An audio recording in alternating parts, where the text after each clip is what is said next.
Hi guys, Pam again. So I want to do a quick, I hope, video about a plant that I am pleasantly surprised, and I hope y'all can see me. Sun just came out, cloudy day, but of course sun comes out. Anyway, so a little plant that until last year I was always kind of afraid of growing in my garden, or actually a flower, dahlias. And dahlias, I mean, if you go on YouTube and look at other people's videos about them, you know, there are the seed companies and bulb companies and things like that. They sell tubers. They look like little, actually like little sweet potatoes coming up when they're in the ground.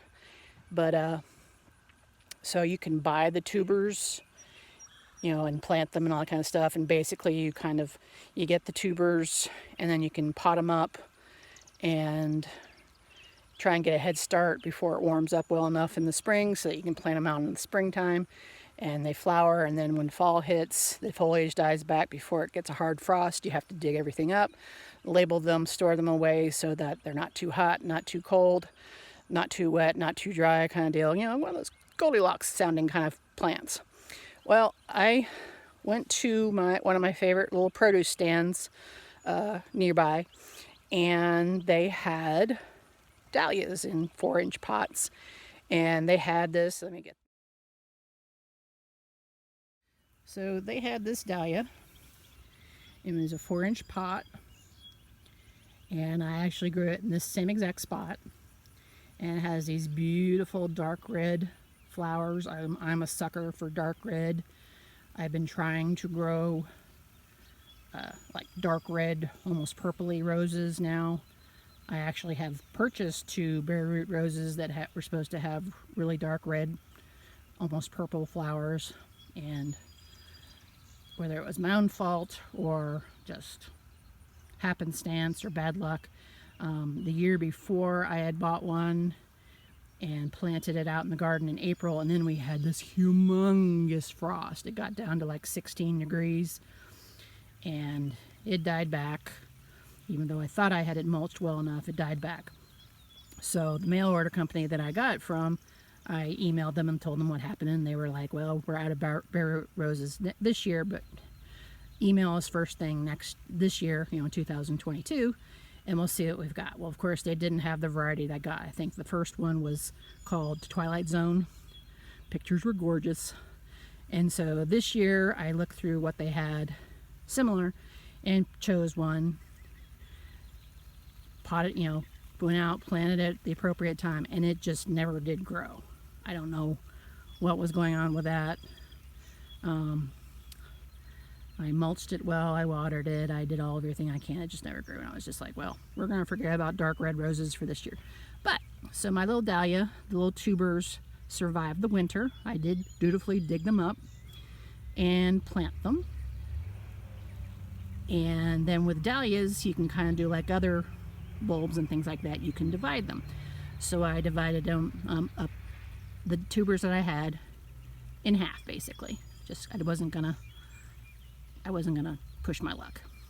So I potted them up into pots early this spring, and then when it was warm enough, I planted them out. So this is this one, and I don't know if this is the correct thing. This is what came with it, but it's XXL Sunset Dahlia. Supposed to get 18 to 32 inches. Well, this is about as high. It's about 18 inches, I guess. So it works. And it's a nice little plant, and it's got beautiful flowers. The other one, I potted up in this nice little pot with a grapevine motif on the outside, blue, because my favorite color is actually blue. And potted up in here. It's not quite as boisterous as the one that I actually planted in the raised bed, but it's doing okay. Right now it's not really flowering, but it's got some buds on it, so it's got some hope to it. So I just wanted to see how potting it up would work. It does, but I think I'm going to stick to the ground, or maybe get a bigger pot for next time. Then I noticed that several seed catalogs had dahlia seeds for sale, and I'm thinking, they probably won't be as good as the ones from the tubers, but we'll see. So got 2 different varieties here. One is called unwinds, and the other one is just drew a blank. Hopefully I can put the chart in when I do the video. You splice it in between or something like that.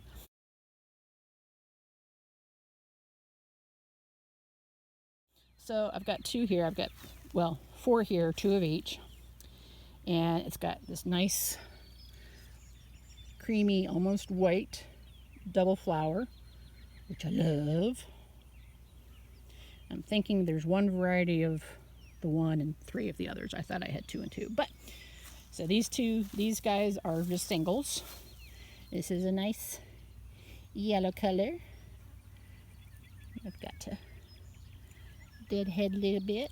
Got plenty of little tubers on it. There's one that's kind of like a cherry red. Pretty, pretty. And then this one is a little bit more red. Although it mellows out to a little bit lighter as it gets older. So, got some more in the back, so hang on. So this is the bed in the backyard, which I've got a variety of things going on here. I'll try and be more specific on the dahlias, but you know, I'll probably have to show you everything. So there's a more doubled one. It's more of a cherry red. Calendula. That is cilantro that has obviously bolted and gone to seed, so I'm just going to let it go. See if I can collect the seeds and have coriander seeds. I got some white sweet alyssum, which the bees are supposed to go crazy for. This was one of those flowers that I started way too early this spring, and they kind of languished and didn't do well. And then I put them out here and it looked like they were going to die. And most, not all, have taken off and they're doing really well. They're a nice little undercover thing. Got the usual cosmos. This is a balsam that I also just tried for this year. So this is another one of those plants. It's about maybe 18 inches tall. This one has pink flowers, but I like how they're like in the stalk rather than out on the tips of the branches or anything like that. Really good. It's supposed to be good for the pollinators.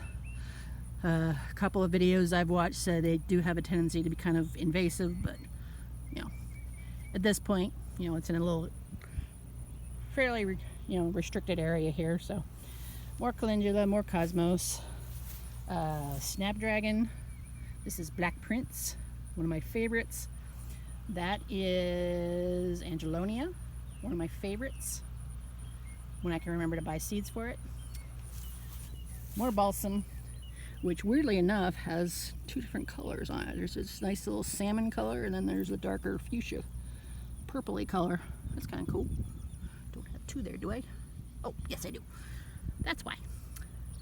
More cosmos. And a little bit of borage. Little pear tree. There's another dahlia. There's a little white single one. I'm really liking these white ones. Not usually a white flower girl, but.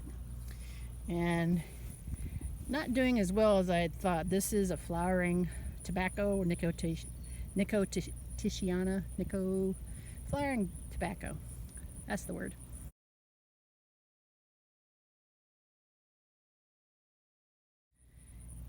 And it's supposed to be bronze queen, and it's a kind of a nice color, but it's not quite what I was looking for. So I probably won't grow this variety, if not this type of plant. I don't know.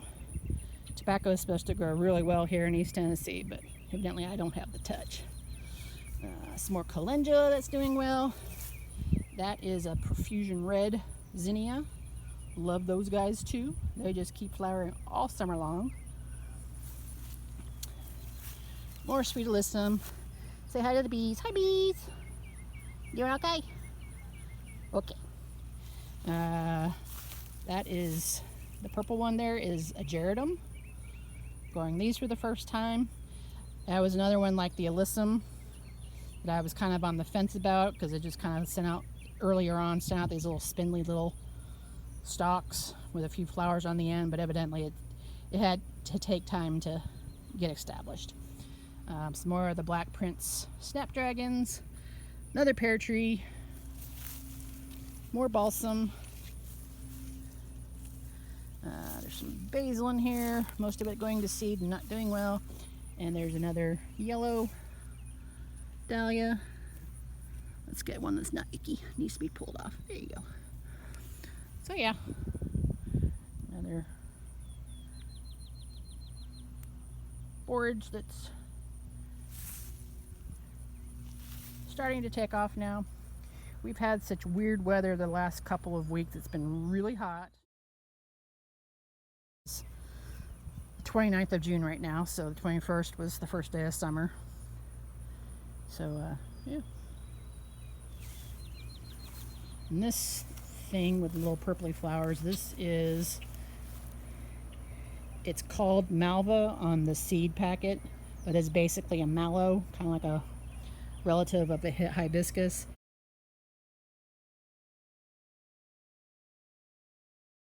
It was much more impressive a couple of weeks ago before the really hot weather hit. It's still kind of hanging on. The bees really do like it. And then we got some, this is St. John's wort. It's just getting going. It's another one of those plants that are just like, I don't think it's going to do very well, and all of a sudden it's nothing but St. John's wort. Got some echinacea in that little bed over there. With some more ageratum and salvias. Right there in the middle is a yellow knockout rose that's, I don't know if it just doesn't like the spot or I need to spray it some more. I'm trying not to spray it too much. And has anyone else had this problem? So this is my black-eyed Susan. And if you can see, let me go over here.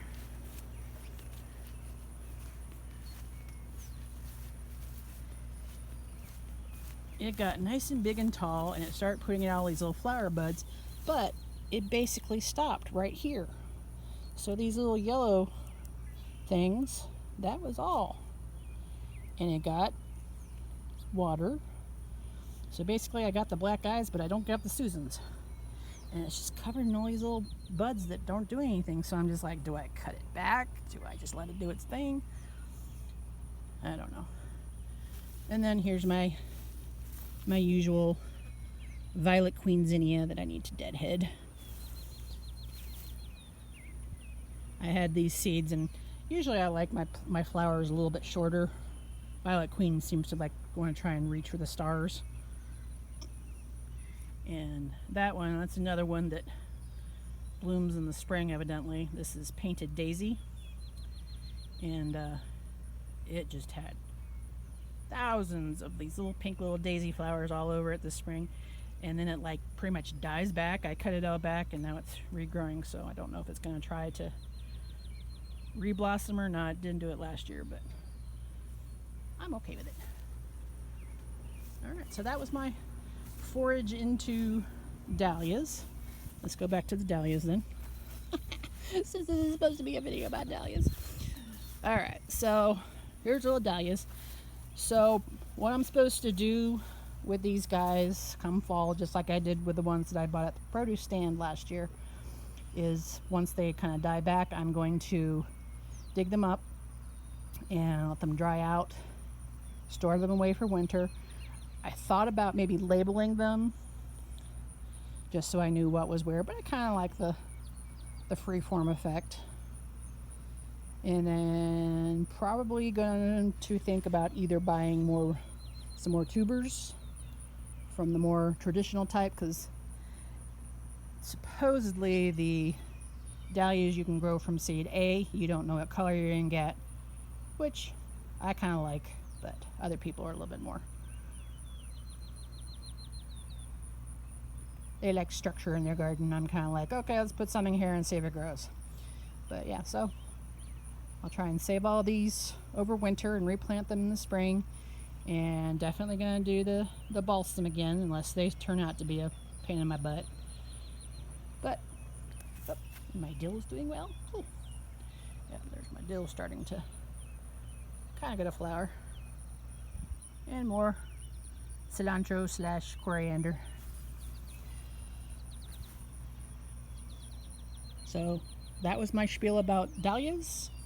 I am definitely pro dahlia now. Not so scared. And hope you all give it a try too. See y'all later. Bye. And I just noticed that my baptisia here is reblooming just a teeny tiny bit. Not as much as it had been earlier this spring, but cool. Of course, I also found a couple of Japanese beetles trying to munch on them, but oh well.